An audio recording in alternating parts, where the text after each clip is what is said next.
A história de Abraão. Depois que houve a dispersão de Babel e uma idolatria quase universal, o Senhor escolheu a Abraão, da linhagem de Sem, e o fez guardador de sua lei para as gerações futuras. Abraão tinha crescido em meio de superstição e paganismo, mas a verdadeira fé não devia extinguir-se, e Deus sempre preservou um remanescente para o servir. Desde Adão até Noé, Sem e agora Abraão, preservaram de época em época as preciosas revelações de sua vontade. O filho de Terá se tornou o herdeiro deste sagrado depósito.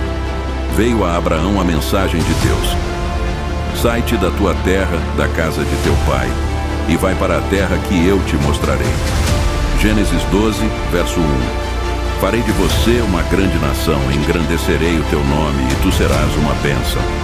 E a isto acrescentou-se esta certeza, de que o Redentor do mundo viria de sua linhagem. Por isso, por meio de ti serão benditas todas as famílias da terra. Gênesis 12, versos 2 e 3. Partiu então Abraão com seus servos e com seus rebanhos para a terra prometida e chegaram a uma região chamada Canaã. O lugar em que se detiveram a princípio foi Siquém, em um vale extenso com seus bosques de oliveiras e fontes a jorrar. Era um belo e formoso território aquele em que o patriarca havia entrado, terra de trigo e cevada, e de vides, e figueiras e romeiras, terra de oliveiras, abundante de azeite e mel. Então apareceu o Senhor a Abraão e disse: a tua semente darei esta terra. Gênesis 12, verso 7. A fé de Abraão fortaleceu-se pela certeza de que a presença divina estava com ele. Entretanto, o Senhor resolveu provar a Abraão, e sobreveio grande e severa fome da região, fazendo com que Abraão tivesse que descer ao Egito. O Senhor, em sua providência, trouxera esta prova a Abraão, a fim de lhe ensinar lições de submissão, paciência e fé. Lições que deveriam ser registradas para benefício de todos os que mais tarde fossem chamados a suportar a aflição. Mostra-lhe suas fraquezas e os ensina a buscar nele o apoio, pois que ele é o seu único auxílio e salvaguarda. Durante sua permanência no Egito, Abraão deu prova de que não estava livre de fraqueza e imperfeição humana. Com medo de que o faraó do Egito lhe matasse se descobrisse que Sara era sua esposa, omite este fato e diz que Sara era sua irmã. Devido à falta de fé por parte de Abraão, Sara foi posta em grande perigo. O rei do Egito, sendo informado de sua beleza, fez com que ela fosse levada ao seu palácio, pois queria fazer dela sua esposa. Mas o Senhor, em sua grande misericórdia, protegeu a Sara, enviando juízo sobre a casa do faraó do Egito, e por este meio o rei soube a verdade. O rei do Egito pediu que Abraão saísse de seus domínios e viu neste estrangeiro um homem a quem o Deus do céu honrava. Abraão voltou para Canaã e novamente vieram a Betel. Ali armaram suas tendas ao lado do altar que haviam construído anteriormente. Ló, sobrinho de Abraão, ainda estava com ele, e os dois eram prósperos. Os pastos não eram suficientes para os rebanhos e gado de ambos, e havia frequentes discussões entre os pastores. Abraão disse a seu sobrinho: para que não haja contenda entre mim e ti, e entre os meus pastores e os teus pastores, porque somos parentes, eis que está toda a terra diante de ti. Se escolher a esquerda, irei para a direita, e se a escolher direita, eu irei para a esquerda.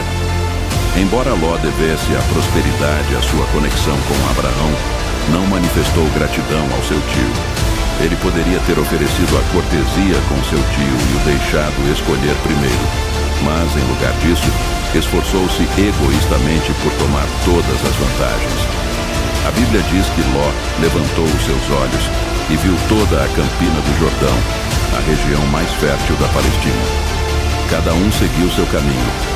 Depois da separação de Ló, Abraão se mudou para Hebrom, construindo sua tenda sob os carvalhos de Mamré e erguendo ao lado um altar ao Senhor. Abraão vivia na certeza e na segurança dos cuidados do Senhor.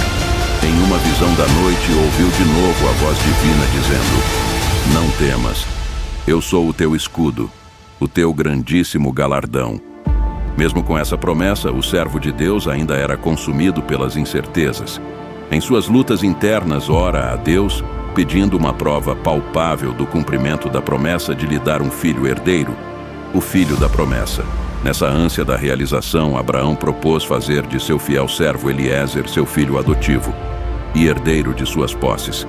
Mas foi-lhe assegurado que um filho dele mesmo seria o seu herdeiro.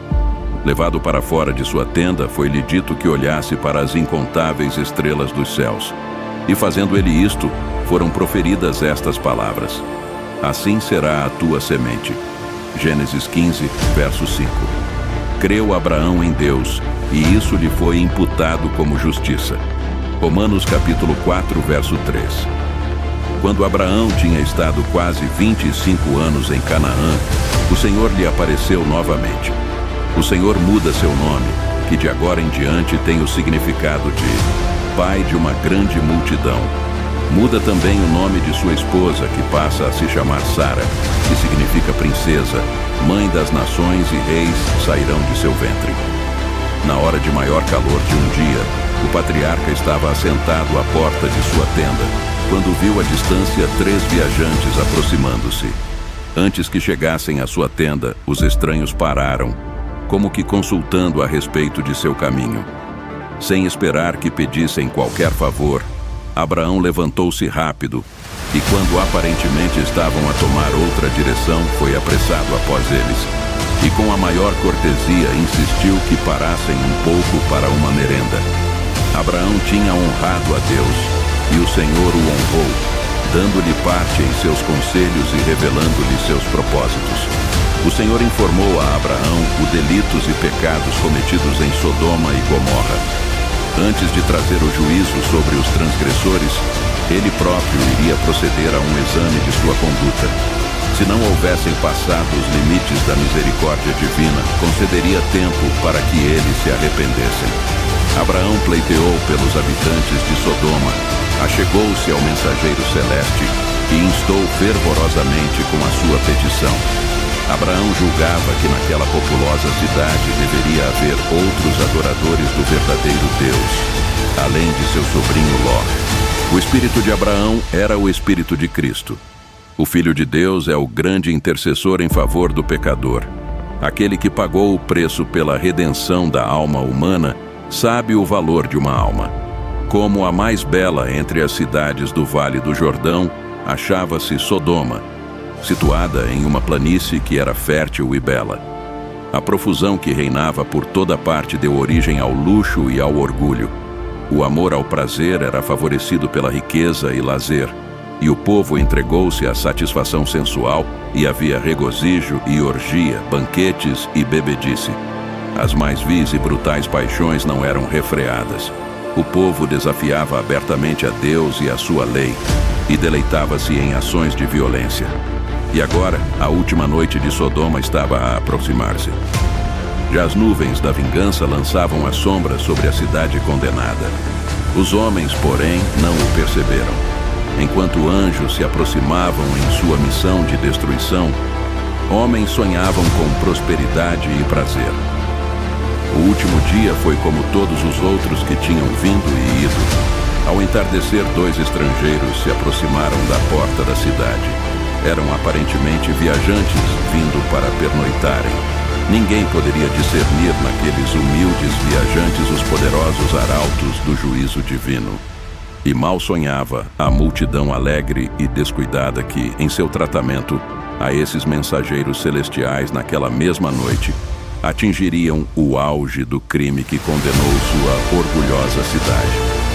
Os habitantes de Sodoma haviam passado os limites da paciência divina, os limites ocultos entre a paciência de Deus e a sua ira. E súbita e inesperadamente, como se fora o estrondo de um trovão provindo de um céu sem nuvens, desencadeou a tempestade. O Senhor fez chover do céu fogo e enxofre sobre as cidades, seus palácios e templos, custosas habitações e as multidões divertidas à caça de prazeres, as quais ainda na noite anterior insultaram os mensageiros do céu. Tudo foi consumido. Um lugar que nunca mais seria construído ou habitado, testemunha a todas as gerações da certeza dos juízos de Deus sobre os transgressores. Do outro lado, seguia Abraão com a promessa do filho herdeiro, que Deus havia feito. De Abraão está escrito que foi chamado o amigo de Deus, pai de todos os que creem. O testemunho de Deus com relação a este fiel patriarca é: Abraão obedeceu à minha voz e guardou o meu mandado, os meus preceitos, os meus estatutos e as minhas leis. E por isso foi grandemente abençoado. Gênesis 26, verso 5. Espero que vocês tenham gostado da história de Abraão até aqui, por isso, não perca a segunda parte. Deixe seu comentário, curta e compartilhe. Deus abençoe.